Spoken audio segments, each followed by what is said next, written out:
Olá, aqui é a professora Neidja Moraes, procuradora e coordenadora do Decidi Passar. Vamos dar prosseguimento às nossas aulas para as carreiras jurídicas e para a OAB, primeira e segunda fase. Então vamos lá, o tema de hoje é limitação ao poder de tributar, ou melhor dizendo, limitações ao poder de tributar.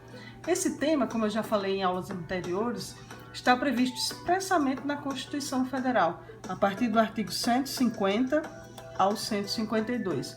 São verdadeiros princípios que a Constituição Federal traz para proteger o contribuinte. Então, são garantias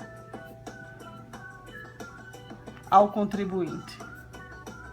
Agora, alguns autores trazem o que eles chamam de sobreprincípios.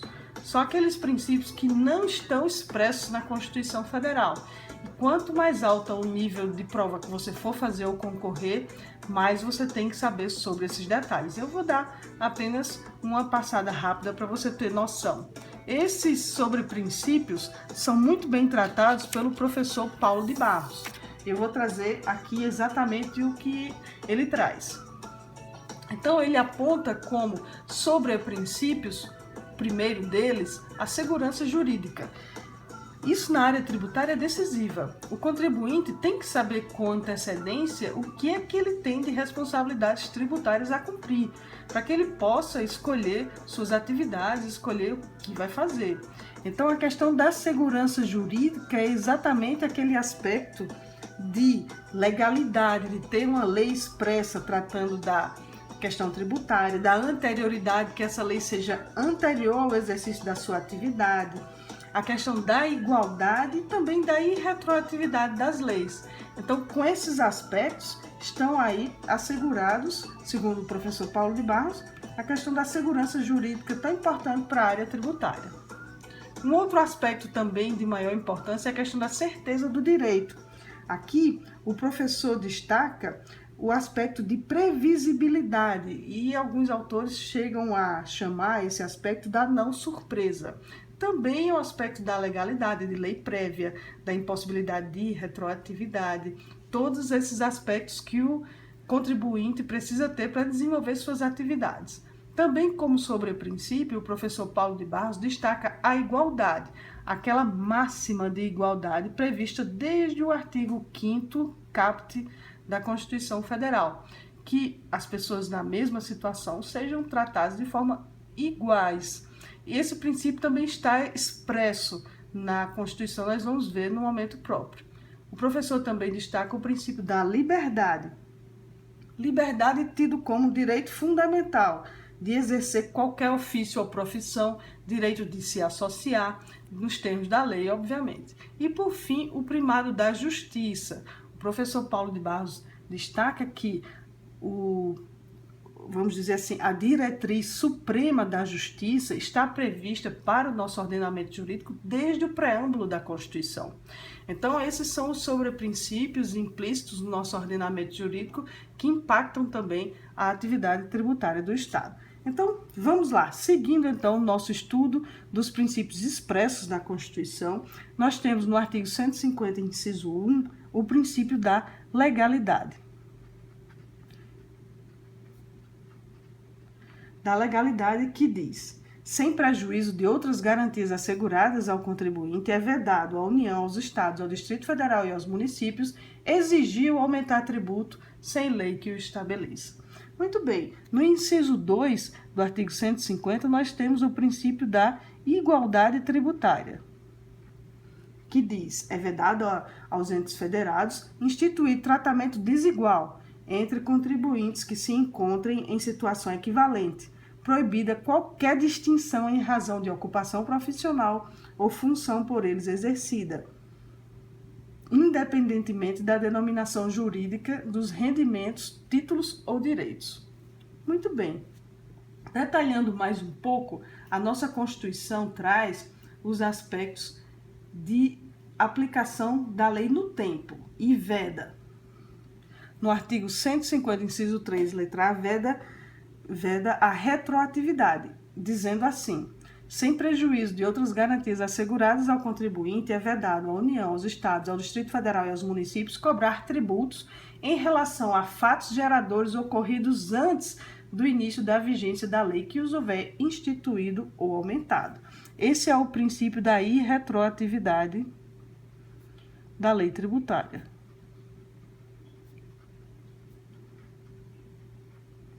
A jurisprudência abre exceção, se for para beneficiar no aspecto de interpretação, no aspecto de interpretação da legislação tributária, se for para beneficiar, essa irretroatividade ela pode ser, vamos dizer assim, mitigada ou diminuída. Mas isso no caso concreto, né? Só o judiciário pode fazer isso, a administração não. O próximo princípio, previsto no artigo 150, inciso 3, letra B, é o princípio da anterioridade.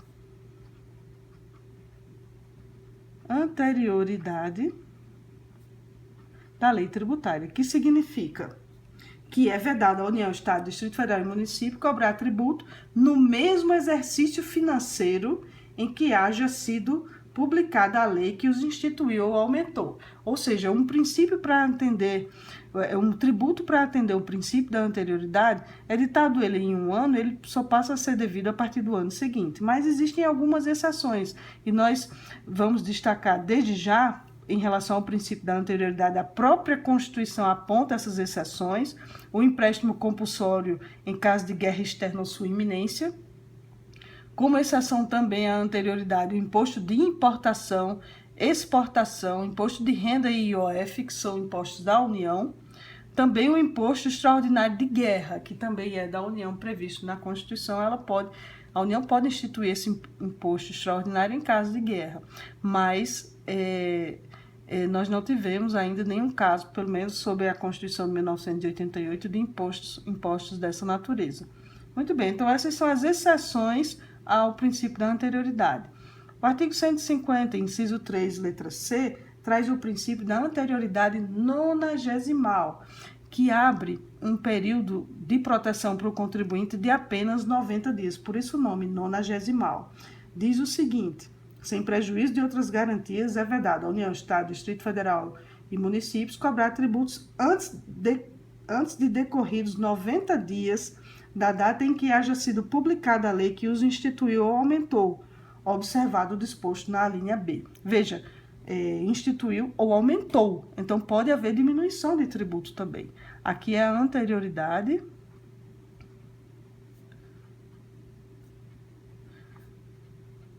nonagesimal, ou seja, 90 dias. Existem exceções também, que são essas três mesmas exceções: empréstimo compulsório em caso de guerra externa ou sua iminência, imposto de importação, exportação, renda e IOF, imposto extraordinário de guerra, acrescentada essa exceção, fixação de base de cálculo do IPTU e do IPVA, ou seja, aquelas situações de fato que fazem nascer a obrigação de pagar o IPTU ou IPVA. Essas mudanças, elas durarão, ou melhor, tem que respeitar apenas a noventena, apenas os 90 dias para começar a sua cobrança. Muito bem, já no artigo 150, inciso 4, nós vamos encontrar o princípio de vedação ao confisco. É vedado, então, à União, Estado, Distrito Federal e município utilizar tributo com efeito de confisco. Aqui é a vedação ao confisco. Muito bem.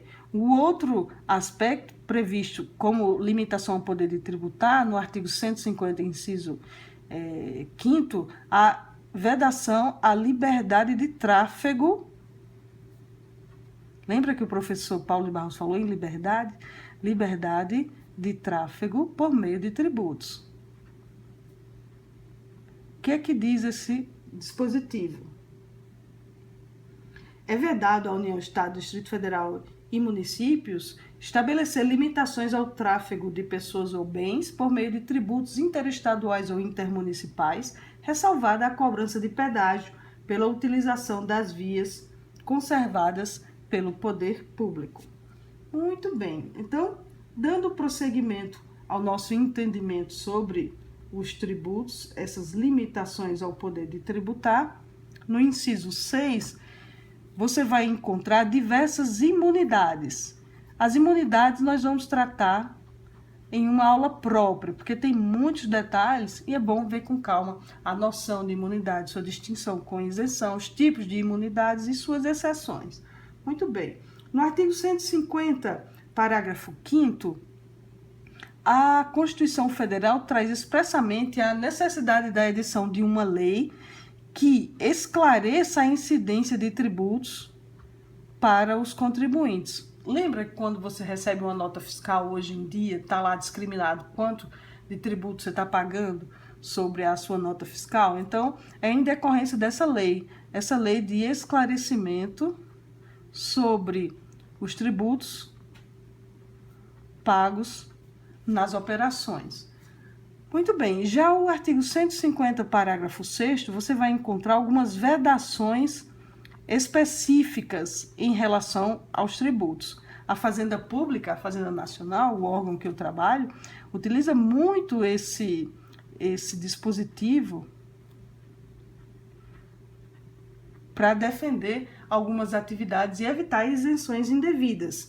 Esse dispositivo diz o seguinte: qualquer subsídio ou isenção, redução de base de cálculo, concessão de crédito presumido, anistia ou remissão, remissão com 2 S, que é perdão, relativos a impostos, taxas ou contribuições, só poderá ser concedido mediante lei específica, seja ela federal, estadual ou municipal, que regule exclusivamente as matérias acima enumeradas ou o correspondente tributo ou contribuição sem prejuízo de outro dispositivo da Constituição que remete à necessidade de lei complementar. O artigo 155, parágrafo 2º, inciso 12, letra G, que cabe à lei complementar regular a forma como, mediante deliberação para os estados e do Distrito Federal, isenções, incentivos e benefícios fiscais serão concedidos ou revogados. Muito bem. O artigo 150, parágrafo 7º da Constituição, traz um instituto muito interessante que se chama substituição tributária para frente. Isso aqui nada mais é do que uma técnica de apuração do tributo devido. Então, na verdade, é uma forma de tornar mais fácil a fiscalização de alguns tributos. Por exemplo, se eu quero cobrar tributos que incidam sobre veículos, é muito mais fácil fiscalizar as montadoras, que são poucas, do que milhares de concessionárias que vendem os veículos espalhados por esse país inteiro. Então, a substituição tributária para frente nada mais é do que uma técnica de arrecadação, que diz assim: a lei poderá atribuir a sujeito passivo de obrigação tributária a condição de responsável pelo pagamento de imposto ou contribuição, cujo fato gerador deva ocorrer posteriormente, assegurada a imediata e preferencial restituição da quantia paga, caso não se realize o fato gerador presumido. Muito bem. Passando agora ao artigo 151, nós vamos encontrar algumas vedações, que é vedado à União. Aí vem o princípio da uniformidade.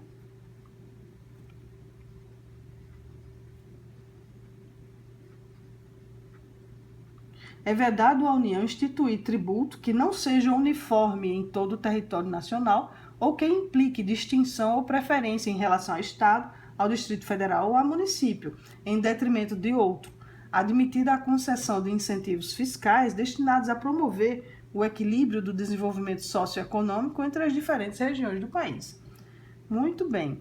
No artigo 151, inciso 2, há uma outra vedação à União. Na verdade, uma vedação à tributação de rendas da dívida pública, da remuneração e proventos de estados e municípios. Então, é vedado à União tributar a renda das obrigações da dívida pública dos estados, do Distrito Federal e dos municípios, bem como a remuneração e proventos dos respectivos agentes públicos em níveis superiores aos que fixar para suas obrigações e para seus agentes. Aqui a vedação, uma vedação, a tributação de rendas e proventos. Muito bem. o artigo 151, inciso 3, traz uma vedação de isenção da União.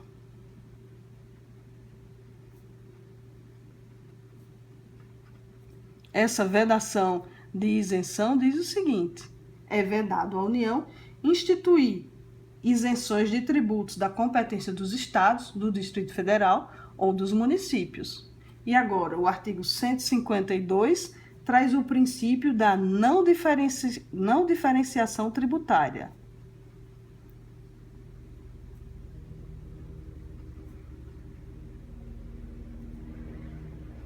Não diferenciação tributária. Que diz: é vedado aos estados, ao Distrito Federal e aos municípios estabelecer diferença tributária entre bens e serviços de qualquer natureza em razão de sua procedência ou destino. Veja, é vedado aos estados e ao Distrito Federal e aos municípios. Não está aqui no princípio da não diferenciação tributária a União.